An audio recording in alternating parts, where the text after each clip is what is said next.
Abre aí no Salmo 23. Tem que ver, eu digo que ele não corrigindo, tá vendo? Essa letra tá. 23. Que irmão é esse aí? Pegou? Captou a mensagem aí? Sim. Essa menina que escreve assim. Nossa, eu entendi 123. 123? Não. 23. 23. Vai estar Achou, sabe? Achou? Versículo 7. Ó. Chegamos. Deixa aberto aí. Eu trouxe uma mensagem hoje com a cara da minha mãe. Eita, é sério? Vai bater até? Só bater era bom. Tem a ver com sandália, tem a ver com ordem. Aí tem que ser minha mãe. Minha mãe falava assim, Minha sogra era muito boa. como diria a mamãe, calça sandálias, menino. Minha mãe não podia ver ninguém descalço. Sério? Nem precisava ser filho dela. Também? Não suportava ver uma criança descalça. Eu queria falar sobre isso. O que é que você tem calçado? Vamos começar com o Salmo 23. Calça e sandália nessa área. Você tem escuta esse o dia todo, né? Hein? Quem pode ir pra gente? Eu.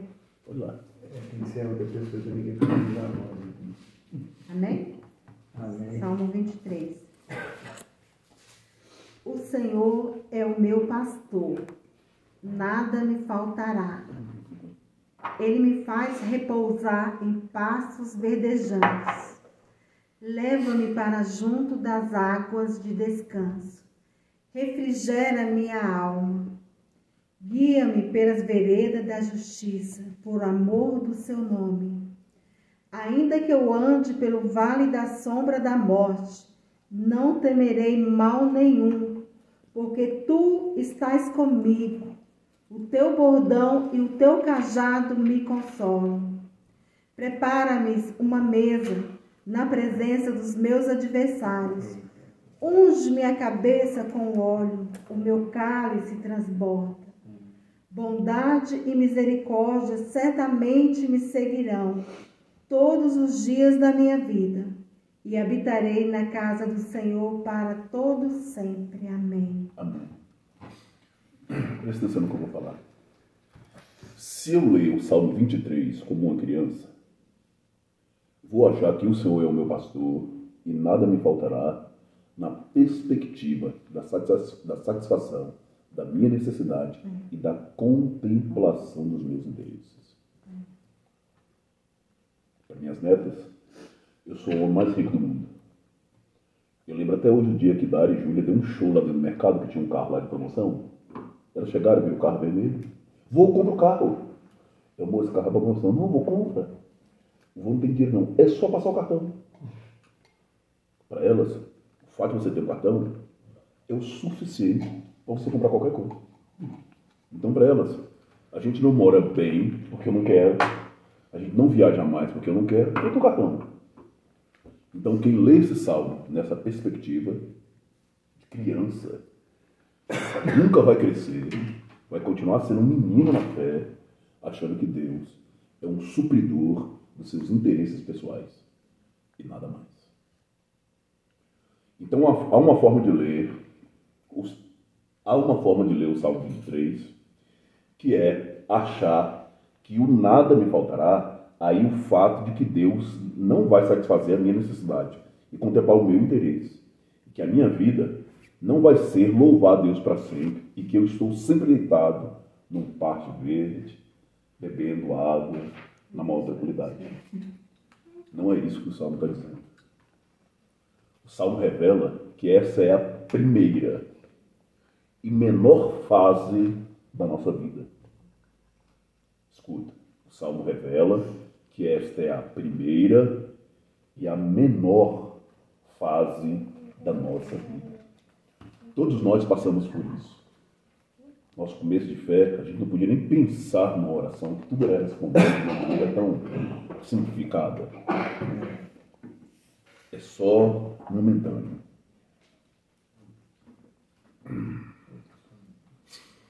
Logo, ele pega na nossa mão e nos força e impulsiona uma caminhada que vai nos tornar justos.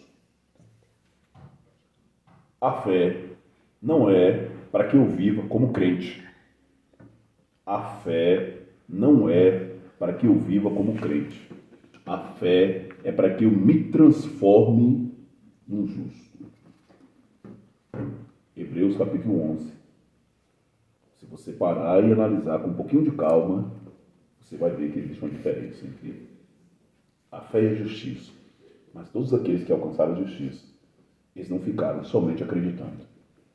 Noé recebeu uma ordem, que foi construir a arca. Quem foi que deu machado para Noé construir a arca?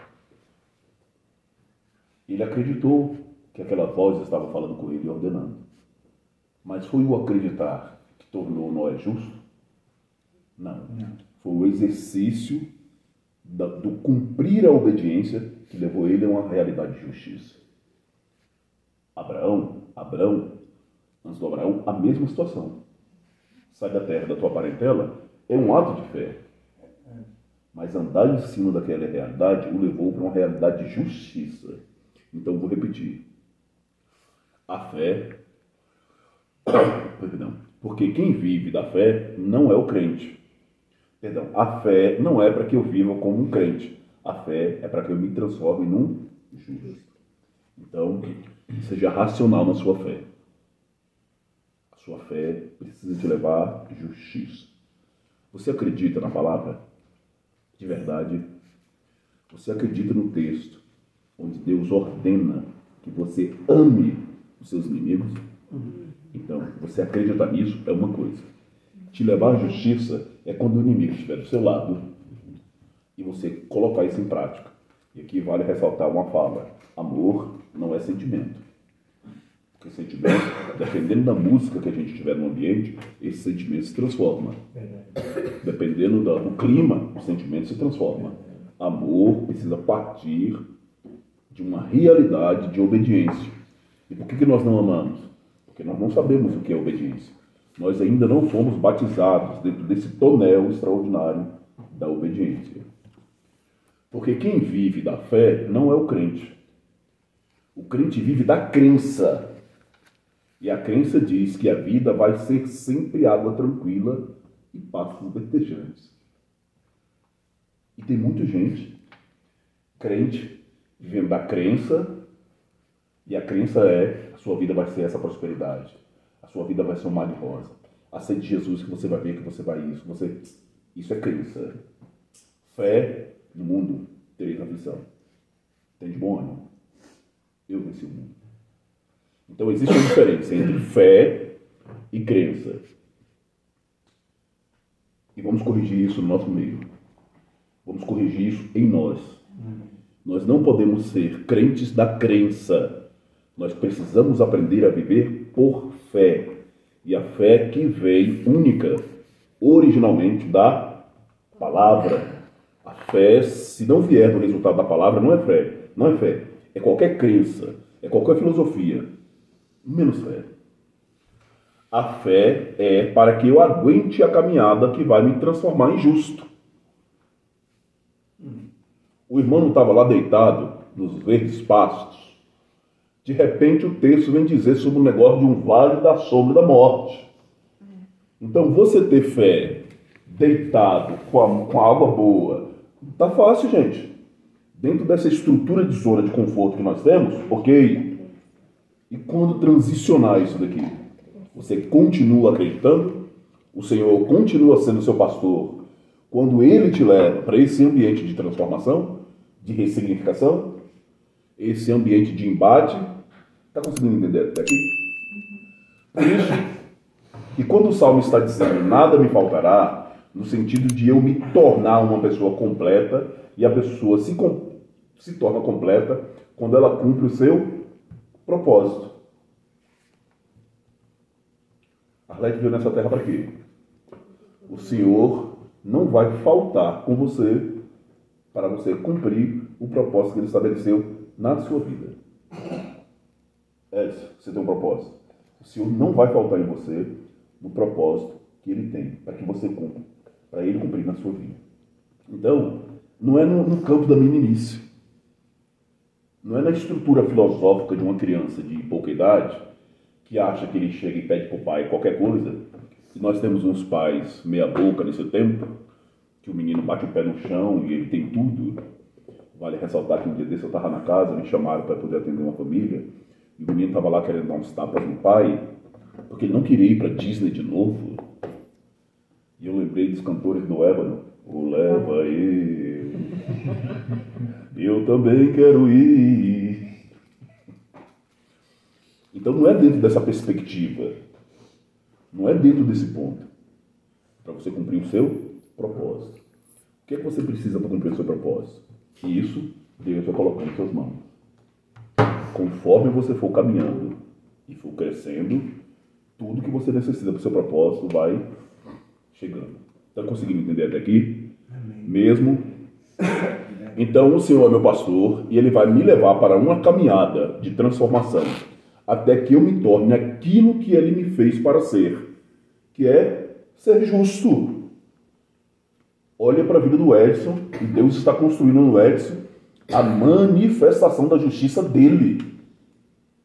E quanto mais o Edson vai contra essa manifestação da justiça, mais ele sofre. Olha para a vida do Cleiton. Todos os dias o Senhor está me moldando para que eu represente a justiça dele. Quanto mais eu luto contra isso, mais eu sofro. Sou eu que não quero me adequar ao que Deus quer para a minha vida. Pense você na massa de modelar. Aliás, vamos lembrar da ministração da Dalvânia. Lá está o oleiro. Você estava quase esquecendo dessa ministração, né? Lá está o oleiro tranquilíssimo, com barro na mão. De repente, o barro, o vaso, está quase pronto, se quebra na mão do oleiro. O que é mais fácil para me falar? O oleiro é ruim. Esse oleiro não vale nada. Não é assim que nós somos?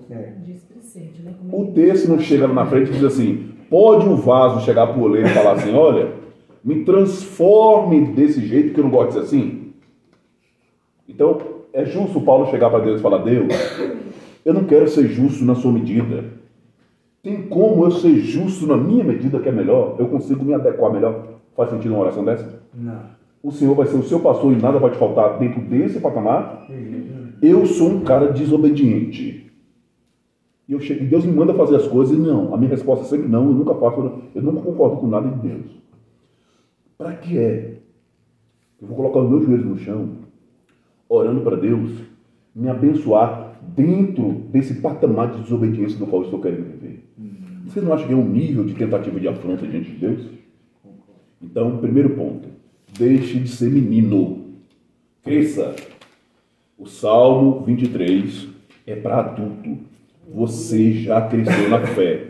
Esse patamar de tempo que o Senhor carregava você na mão e que deixava você descansando, te abanando, colocando pirulito na sua boca e dando um papinha gagalzinho, acabou. E vou te falar uma coisa séria: já tem muito tempo. Nós nos tornamos crentes anômalos. Nós nos tornamos anomalias. Crentes do mimimi. Se Deus não responder minha oração, eu deixo de ser crente. Eu saio da igreja, eu nunca mais falo com o pastor, eu não falo mais com aquele irmão. Eu ouvi aquela pregação, ele me afrontou, nunca mais escuto. Vou lá na internet, vou esculhambar com aquele fulano. Esse tempo acabou. Na realidade, esse tempo nunca existiu. Não abra o texto. Mas o justo viverá pela fé, e se ele recuar, a minha alma não tem prazer nele. Hebreus capítulo 10, versículo 38. Vou repetir. O justo viverá pela fé, e se ele recuar, a minha alma não tem prazer nele. Gálatas 3, versículo 11. E é evidente que, pela lei, ninguém será justificado diante de Deus, porque o justo viverá pela fé. Romanos 1, 17. Porque nele se descobre a justiça de Deus de fé em fé, como está escrito, mas o justo viverá pela fé. E o texto clássico, Abacuque 2, versículo 4. Eis que a sua alma está orgulhosa, não é reta nele, mas o justo, pela sua fé, viverá. É preciso ter fé para progredir. Quem fica parado é crente. Crente da crença. Quem estaciona que é crente. Crente da crença. É dessa turma do oba-oba, desse evangelho fácil, desse evangelho tupiniquim, da nudez, do escândalo, da pornografia, da maledicência, da propina, do engano, do roubo. Esses são gente da crença. Não representam a totalidade do evangelho. Não deveriam se chamar pastores. Não deveriam se intitular cristãos. Não correspondem com o que está escrito. A minha vida precisa se moldar ao que diz o livro.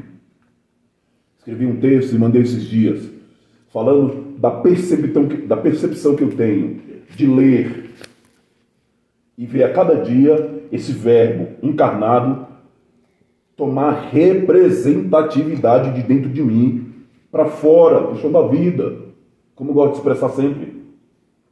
Está aqui dentro, é empírico, é filosófico, é conhecimento. Passa a ser evangelho quando é novidade de vida. Não é isso que significa evangelho, não é boa nova, não é uma novidade de vida. E por que a minha vida está estagnada? O pecado que eu caí ontem está lá na porta. E eu já estou aqui declarando, lá vou eu cair de novo. Me segura que eu estou caindo. E todo dia é isso. Eu vou lá e caio. Levanto fingindo que estou arrependido. Faz uma cara de fingimento de arrependimento aí, Miguel. Você é bom nisso. Faz aquela clássica, aquela. Igual o cachinho dos dois. Vou limpar assim. Mas levanta lá 2 minutos depois, fica lá secando o buraco que caiu. Tem crente que não cai, ele se joga. Essa percepção é uma percepção de crença. E isso está dentro das religiões, sob nenhum tipo de hipótese deveria ter nem sequer comparativo com qualquer realidade, qualquer linha do evangelho. Isso é crença. As pessoas acreditam que se pegar uma folha de arruda e colocar de trás da orelha, se a folha murchar, você está com mal olhado, com quebrante, não acreditam nisso? Tem pessoas, falar disso, eu vou olhar a carteira de vocês depois, que colocam a folha de louro, se eu não me engano, lá dentro para poder atrair dinheiro. Vai para a praia, fica pulando ondinha para poder ganhar uma grana lá, e etc. coisa e tal. Na virada de ano, fica lá com o relógio todo de branco, parecendo um fantasma lá na beira da praia, lá, escondido, o pastor não vê. Isso é crença. Isso é crença. Vou te falar o que é fé. Fé é crer que aquele mar partiu-se ao meio e o povo de Deus, a pés enxutos, vou repetir, a pés enxutos, atravessou. Fé é crer que o desobediente Jonas, que representa cada um de nós aqui, no meio das suas sonecas, depois de tanto descer, está na maior tranquilidade no ventre do peixe. Como se nada tivesse acontecido com ele. Como se ele tivesse sido o homem mais justo da face da terra. Salvo, aliás, vale a pena observar que nós somos como Jonas. E eu já vou falar isso aqui agora, e é bom que isso esteja gravado. Amanhã, nossos irmãos de sexualidade indefinida ou definida, seja lá como se intitulam, vão entrar nos nossos cultos públicos. E aí vai revelar a máscara da sua discriminação.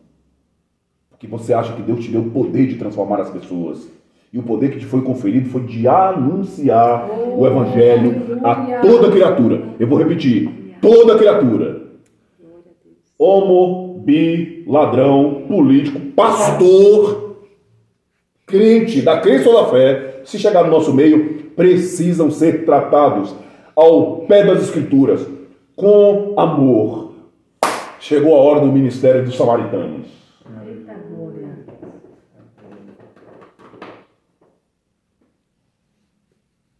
Como vamos aprender a lidar com isso? Precisamos aprender a lidar com essa estrutura entre quem tem crença e entre quem tem fé. Hoje, as suas crenças precisam cessar pelo poder que há no nome de Jesus. E tem muita coisa na sua vida entrincheirada dentro de você. Eu estou usando esse termo porque é uma guerra espiritual contra a liberdade a qual o Senhor te chamou. Vou repetir. Tem muitas coisas na sua vida entrincheiradas dentro de você que são crenças. Não são fé. E o convite hoje é que para você abra mão disso para viver uma história de fé pelo poder que há em nome de Jesus. Pela fé. O texto começa desse jeito. E cada história que ele vai contando, pela fé. E ele narra uma história pela fé. E outra história extraordinária pela fé. Outra história fantástica pela fé. E você olha tudo aquilo e você vê que a sua fé não alcança aquilo. Porque você não tem fé. Você é um crente da crença. O problema está nisso. Voltemos às Escrituras com pressa, para que a gente possa oferecer fé de verdade ao nosso Senhor. Porque o texto é muito claro em dizer que sem fé é impossível agradar a Deus. O único Deus que você vai conseguir agradar com a sua crença é você mesmo. E é por isso que esses profetas do Pix desse tempo, parece que chegou a vez deles. E eu lembro da cena. Parece que isso vai acontecer de novo. Senhor, em algum momento o Elias deve estar escondido em algum barraco desse. Em algum buraco desse vai sair o Elias. Vai meter a mão para cima. Essa cena eu não quero nem ver. Eu quero estar lá em cima do monte. Eu já vou pegar o meu banquinho. Já vou sentar lá. Eu quero ver as espadadas nessa turma. Eita glória! Tá demais. Tá demais. O cidadão entrou na live um dia e disse: olha, se você não tem coragem de dar uma oferta de R$100, nem me assista. Sábado é um dia. Eu chego do monte. E sábado de manhã eu fico lá só. Eita, pai. São gente da crença. E se você não tiver fé, hoje nós estamos rindo dessa situação e amanhã nós estamos lá enviando o pix escondido para eles. Porque a necessidade dentro de nós, que é a necessidade de crença e não de fé, vai ser atraída para essa realidade. Até aqui está entendido? Amém. A diferença entre fé e crença. Vamos entrar no texto. Abra sua Bíblia em Êxodo, capítulo 2. Você está no canal da Missão Ressignificar, gerando uma história de transformação genuína à luz da palavra. E se esta palavra chegou ao seu coração, compartilhe, alimente mais alguém com essa verdade, com a verdade que liberta. Em nome de Jesus. Amém. Chegamos? Por gentileza. Está aí? 11 e 14. 11 e 14. 11 e 14. 11 a 14.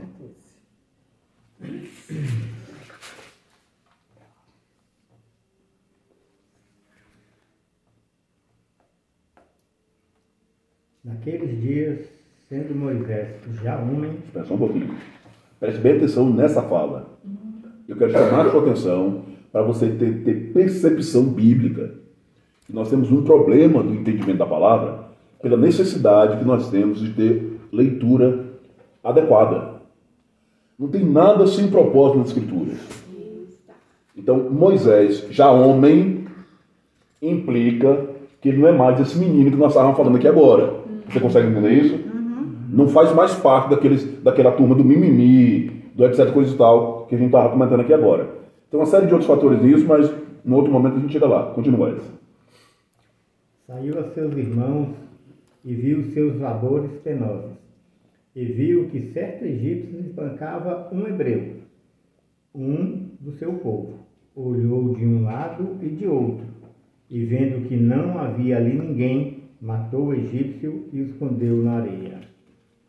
Saiu no dia seguinte, e eis que 2 hebreus estavam brigando.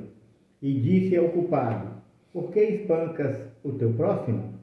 O qual respondeu: Quem te pôs por príncipe e juiz sobre nós? Pensa matar-me, como mataste o egípcio?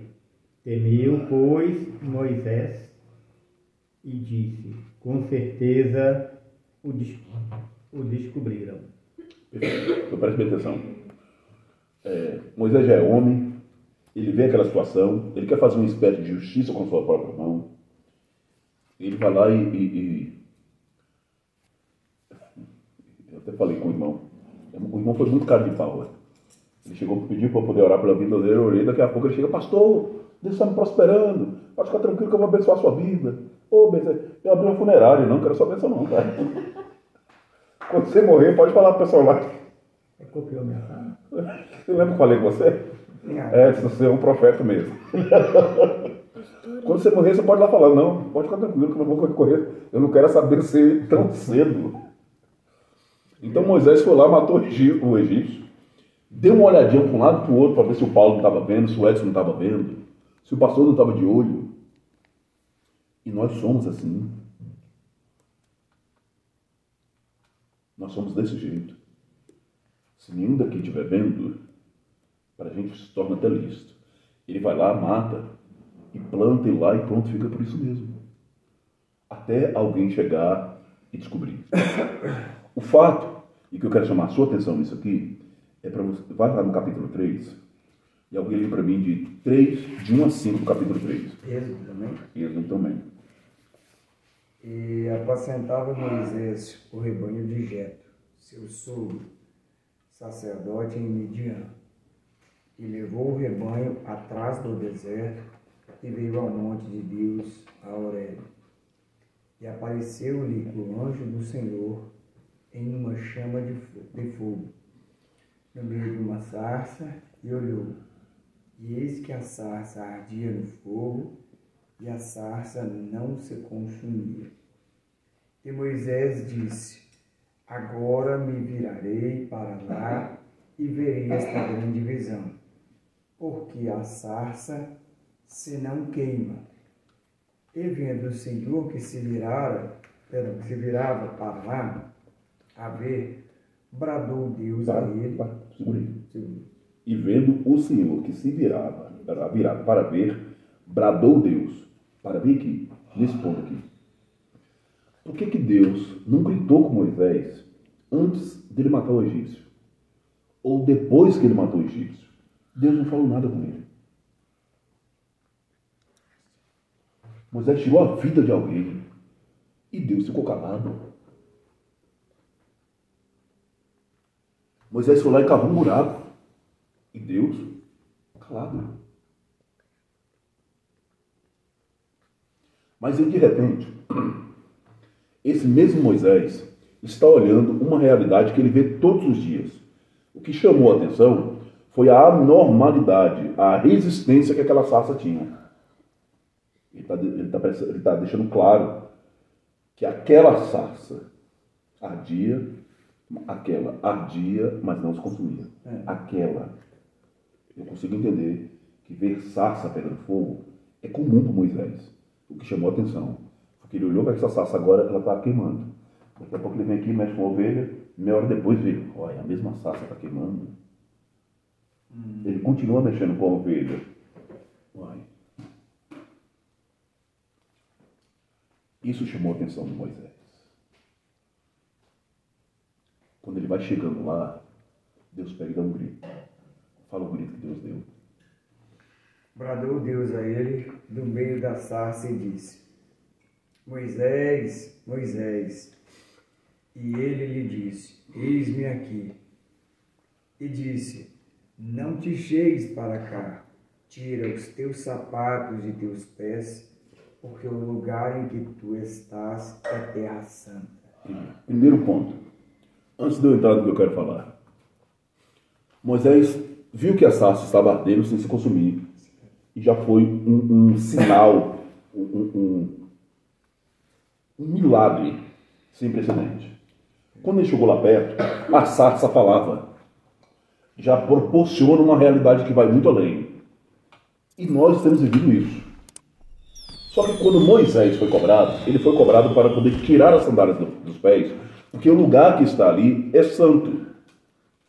Muitos de nós, nessa condição, sabe o que nós estamos fazendo? A gente, em vez de tirar as sandálias para poder pisar no lugar santo, a gente volta. Paulo, Deus falou comigo. E foi uma voz extraordinária, Paulo. Olha, a sarça estava lá sem pegar fogo. E eu cheguei lá e eu passei a mão assim no fogo da sarça. E eu senti aquele negócio dentro de mim assim, ó. E de repente uma voz veio e falou assim: Cleiton, a partir de agora você é um apóstolo escolhido para as nações. Aleluia, mano. Eu invento uma tonelada de coisas. Naquilo que Deus falou comigo, eu abro um ministério, você acredita em mim, coloco um monte de gente. E eu nunca falo para as pessoas o que foi que realmente Deus queria comigo naquele lugar. Que Deus tem falado com muita gente é fato. O que eu tomo isso nas minhas orações. Senhor, quando o Senhor quiser falar com o Edson, fale com ele. Pastor Luciano, ela não soube expressar direito. Eu acordei na madrugada de sábado para domingo e senti no meu coração chamar, que Deus falou, pastor Luciana vai ministrar amanhã. Eu amei. Eu levantei, eu ia pegar o telefone para ligar para a pastora Luciana. Deus, fale o Senhor com ela. Deitei e fui dormir. Deus não mandou eu ligar para ela, como ela falou. Eu falei, Senhor, fale o Senhor com ela. Eu não tenho necessidade de Deus falar comigo para falar com Edson. Edson, tenha você intimidade com Deus para que Deus chegue diretamente para você e fale. Vá atrás da sua sarça. Vá arrancar a sandália dos seus pés e pisa lá no Monte Santo. O problema é que nós dá muito mais lucro e dá muito mais resultado em cima do monte ouvir a voz de Deus. E se as pessoas estiverem embaixo vendo que nós estamos próximos, que Ele verdadeiramente falou conosco, independentemente do que seja, a gente volta de lá com qualquer história e tem bobo que compra. 90% das vezes que Deus fala comigo, Deus fala comigo para mim. E as outras 10% das vezes é porque eu não entendi que Ele ainda está falando para mim mesmo. Sou eu que preciso de conserto. Sou eu que preciso colocar minha vida diante do altar. Então, quando Deus fala comigo, 99% das vezes é para mim, é para minha correção, é para eu ter mais proximidade com Ele. A sarça está ardendo é para mim. Não adianta eu chamar o Paulo para a sarça, quando ele chega lá, eu estou vendo a sarça e o Paulo não está vendo nada. A experiência é minha. É a minha experiência, pessoal. Então, o primeiro ponto, nós estamos diante do monte, nós vemos a sarça, nós ouvimos, nós entendemos, damos uma de louco. Fingimos que não foi aquilo que Deus falou, descemos com essa informação, abraçamos o Arão, saímos tomando os pingentes de ouro de todo mundo e vamos construindo nossos bois ministeriais e por aí vamos. Eu, particularmente, conheci muita gente desse jeito. Primeiro ponto é isso. Segundo ponto, Deus se manifestou quando Moisés pisou em um lugar santo com marcas egípcias. O ponto está nas sandálias. E você sabe um monte de coisa das sandálias. E isso não vale nem muito a pena chamar a atenção aqui agora. A minha pergunta é: com que você está calçado? Terceiro ponto. Quando ele matou, Deus permaneceu calado. Mas quando ele pensou na possibilidade de macular o lugar santo, Deus não chegou e falou: Moisés, o texto diz que ele bradou.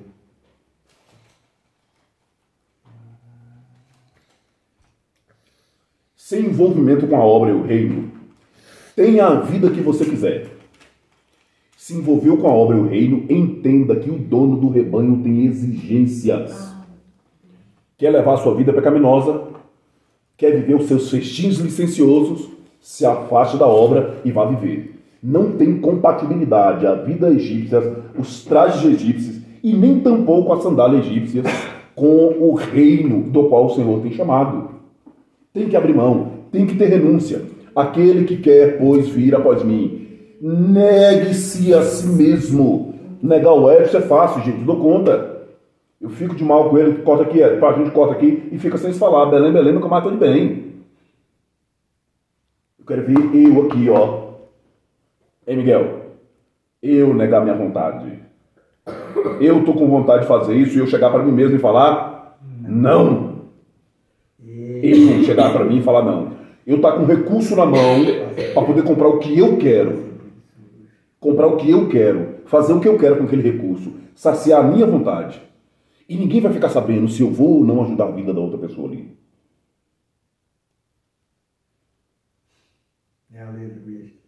E eu é que tenho que tomar de conta disso. Sou eu que tenho que ser responsável com aquilo que Deus está colocando nas minhas mãos. Parece besteira. Parece que é só um chocolate. Mas é uma desonra. É profanar um lugar santo.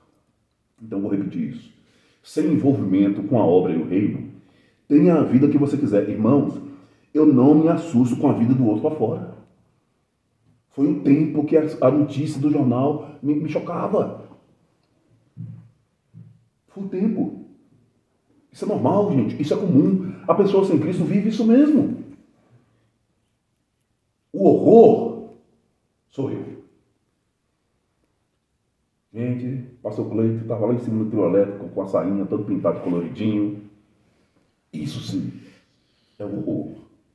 Para piorar, o Paulo estava com ele. Oh, já se esquivou, já correu. Você tá me iluminando, né? Então, preste bem atenção. Quero. Muitos de nós não ouvimos o direcionamento de Deus para poder transformar a nossa vida, porque a gente sobe no monte e quando Deus começa a falar, a gente sai de lá. Deus falou comigo. Desce. Gente, Deus falou comigo. Oh, maravilha, ele é o escolhido, ele é o ungido, ele é o separado. O que foi que Deus falou? Ele não ficou lá para ver. Ele não estava lá para poder ouvir. Quando Deus mandou ele tirar as sandálias, ele correu, desceu o monte e foi fazer o seu ministério. Ele não ouviu que aquele lugar era santo. Ele não prestou atenção que existia santidade naquele lugar. Então, as pessoas da crença agem dessa forma. Meninos, quando Deus vem e repreende, quando Deus vem e toca na ferida, quando Deus vem e toca no que ele gosta, ele espira, ele pula fora. Pega uma criança dessa aí comendo miojo, o negócio que ele gosta lá, para ver se ele não vira um leão. É igual a Júlia com a coxa de frango na boca, vai lá e toma, quero ver. É muito mais fácil você tomar ração no pitbull. Mas nós aprendemos dessa forma. Crença. Isso não é resultado de fé. Deus nunca vai gritar com você quando você estiver pecando. O Espírito Santo, educadamente, suavemente, vai chegar aí, ó.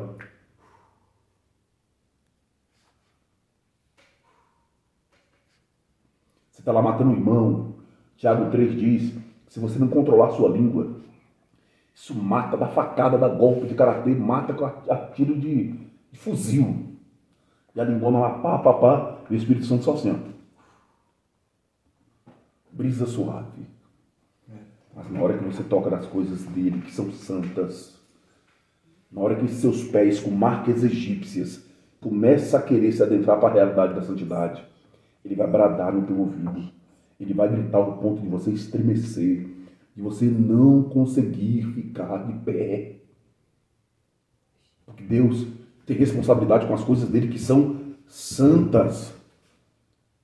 E nós estamos querendo cuidar das coisas santas com as nossas mãos manchadas de sangue, com as nossas mãos sobrecarregadas de adultério, as nossas mãos que abençoam propinas, as nossas mãos que celebram divórcios, as nossas mãos que optam pela morte, as nossas mãos que estão abençoando a vida de pedófilos.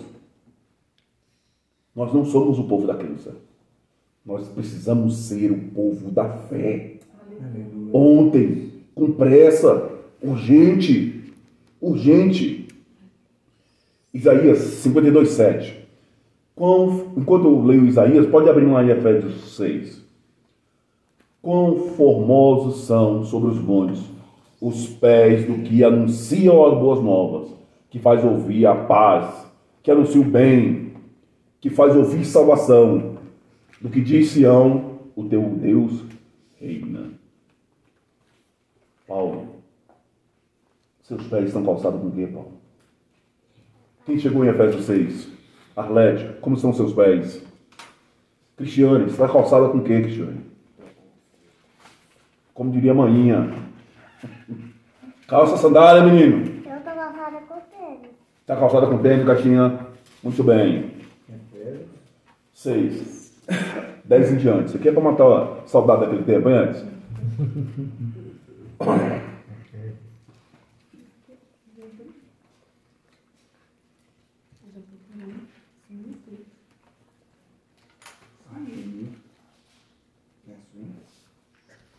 Chegamos?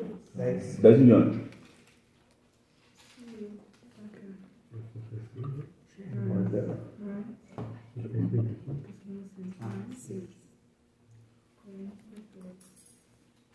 Chegamos? Ok. Quem vai ler?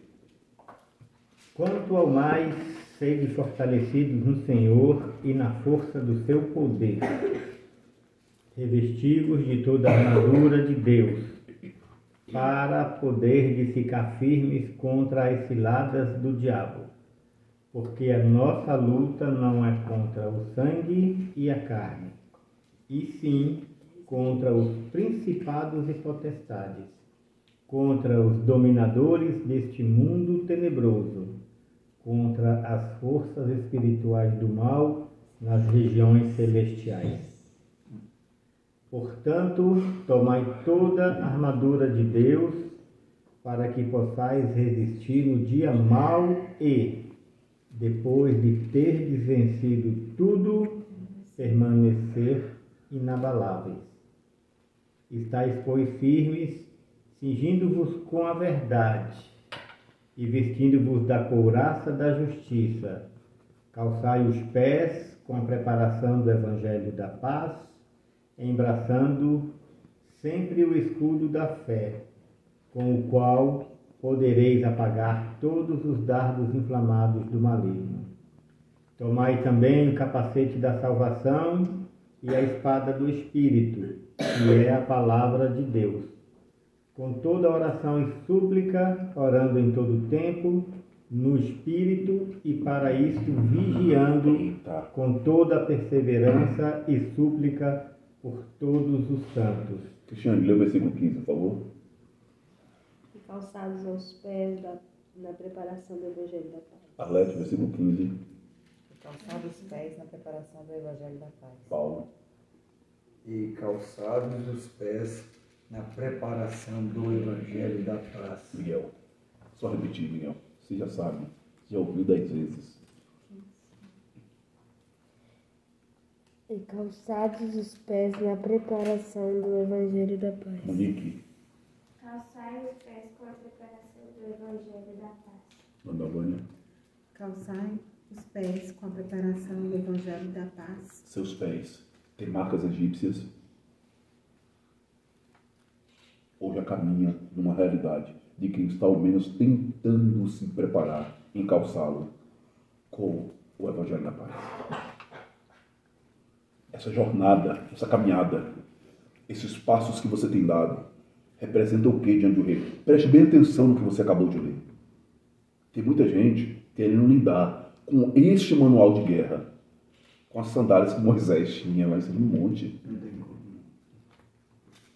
Se a luta fosse contra a carne e contra a sangue, ô meu irmão, não tinha Moisés era imbatível. A gente faria uma Liga da Justiça com Moisés, Eude, Davi, só gente boa de espada. Tinha uns canhotos lá que na pedrada se separavam um fio de cabelo. A gente fazia uma Liga da Justiça, eu queria ver se o Batman ia dar conta desse negócio aí, não chega perto. Mas o problema é que não é contra carne e sangue. São realidades espirituais que nós estamos lidando. E para lidar com realidades espirituais, gente de crença não consegue lidar com isso. Gente de crença vira caçador de demônio, igual tem um doido aí no Instagram.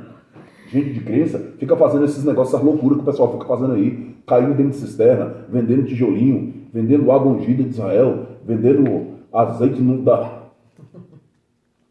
da oliveira, não sei da onde. Caneta de ouro. Isso, caneta de ouro, pedaço no céu, tijolo das mansões celestiais. O povo da crença vai para esse tipo de situação. Para poder lidar com isso daqui, fé. Para poder lidar com as questões espirituais da nossa nação, precisa de gente de fé, para poder lidar contra o espírito da violência que está assolando as mulheres em Brasília, vilipendiando as nossas crianças, precisa de gente de fé. Homens e mulheres que tenham coragem, a ousadia de, em Deus, ter os pés com marcas de um evangelho de paz e não de uma realidade de guerra. E com as nossas marcas egípcias, não. A fé é que vai nos levar calçados, estar calçados na preparação do Evangelho da Paz, ou é a busca por calçar os pés na preparação do Evangelho da Paz? A fé leva isso. A fé ela caminha tudo isso. Não é tostinho. Então preste bem atenção. Não tem como a gente andar numa realidade dessa com essa mentalidade de crença que nós temos. Minha mãe acreditava. E eu apanhei muito por causa disso. Eu não podia chupar uma manga e tomar leite, que eu morria. No mesmo dia que a minha mãe falava que eu não podia fazer isso, ela ia lá e fazia uma vitamina de manga com leite que me dava para beber. Mãe, a senhora acabou de falar que você chupar manga e tomar leite é bobo. Bebe isso daí, menina. Pá. Acabou. Aí não tem argumento teológico.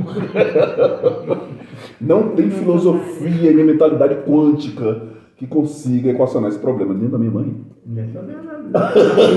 Não foi só lá em casa, não.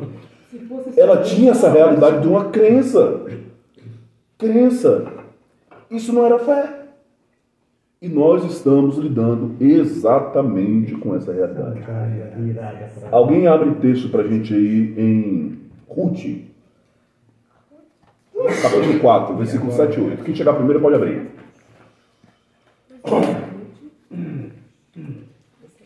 Quatro, verso 8. Eita, Senhor.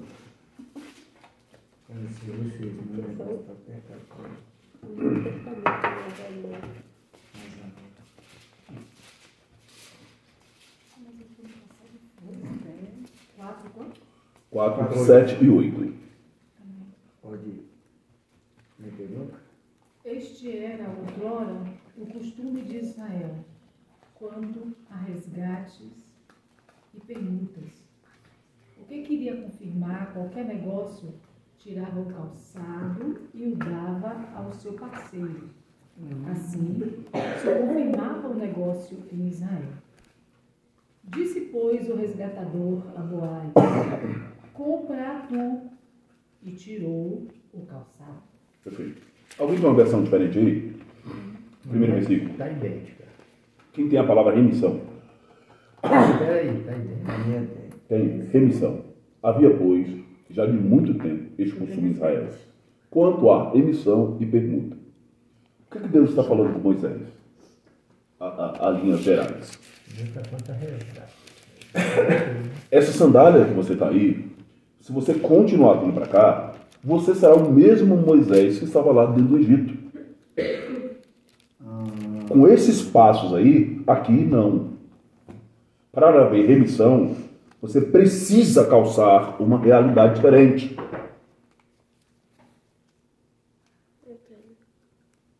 A remissão aí? Precisa calçar uma realidade diferente. Então, não foi assim que aconteceu com a história da irmã Rizia Ruth? Olha a complexidade que Deus está usando nessa situação tão simples. Deus chegou um dia e falou: olha, avisa para a nação de Israel que eu não quero nenhum moabita aqui dentro. Não quero, não tem acordo, não tem diálogo. A irmã Ruth é moabita. A irmã Ruth pega e abre a boca: irmã, teu povo será o meu povo. Teu Deus será o meu Deus. Perfeito. Para poder concretizar isso, eu preciso de alguém que tenha coragem de tirar o sapato por você, que eu tenho um sinal de marcado de santidade lá. Se alguém tiver coragem de fazer um trem desse, parece que a dona Noemi sabia os caminhos da pedra. Indicou o caminho para a irmã direitinho. Quando o dia amanhece, ele vai lá e tira os sapatos. Boaz, pode remir. Dessa remissão, lá vem Jessé, lá vem Davi, lá vem Jesus, lá vem Cleiton, lá vem Edson.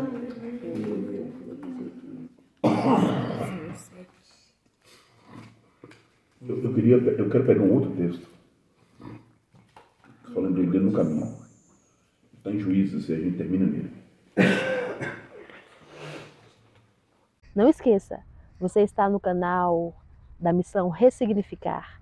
gerando uma história de transformação genuína à luz da palavra. Nos acompanhe nas nossas outras redes sociais, amém? Chegou para ler.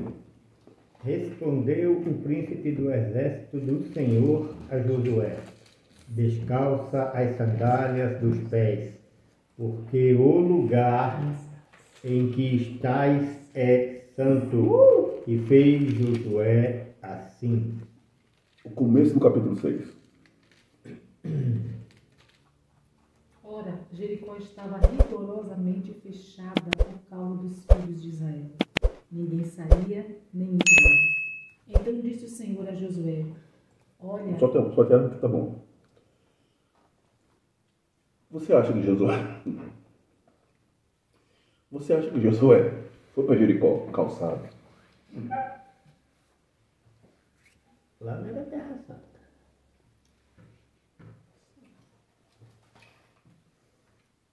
Dá para lidar com uma realidade dessa? Você consegue entender que as suas armaduras não passam de indumentárias que fizeram para Saul que não servem a você? E se você não caminhar em cima de ordens do alto, de realidade do alto, de calçados do alto, nós não vamos conseguir andar em realidade de vitória na face da terra. Por que Josué venceu? Josué venceu pela obediência. Não foi pela truculência. Não foi por estratégia de guerra. Ele venceu pela obediência. É inadmissível, é impensável. Tem que ter um nível de fé absurdo para acreditar que pessoas simplesmente rodando uma cidade fortificada. Gente, a largura do muro dava para colocar esse carro em cima e dar volta. Passava carroça em cima. Está escrito lá que o muro era largo em cima.